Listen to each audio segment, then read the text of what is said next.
Hey, this is Joe from HomeStudioCorner.com. Today I want to talk to you about not waiting around for inspiration.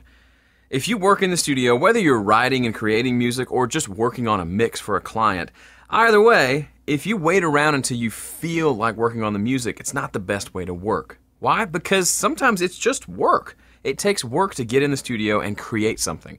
And if you just wait until those rare moments where you feel inspired, you're not going to create much.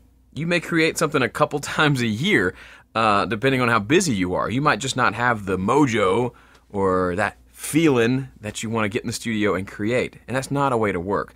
I've been reading a great book, which you've probably heard of. I'm late to the party, but it's called The Art of War. No, The War of Art.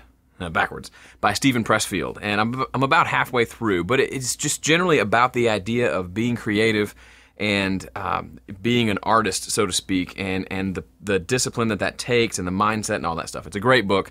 I highly recommend going and reading it. I'll put a link to the book here below the video. However, the one point that he makes in the book is there's this famous writer, I forget the name off the top of my head, and I'm paraphrasing here, but someone asked him if he just writes or if he only writes when he has inspiration.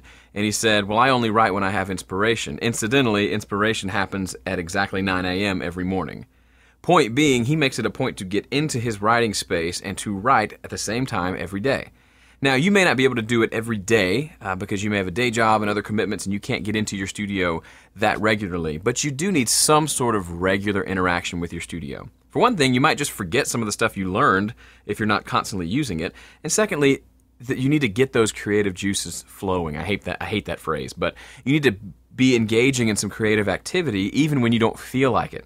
Because that just something happens when you do that, and eventually you start having more and more creative ideas and more inspiration as a result of doing the work. It's kind of a chicken and the egg thing. If you wait for inspiration, you might not do much work. If you just do the work, the inspiration tends to come. So that's my advice for you today. Stop waiting around for inspiration, get in the studio, and start working.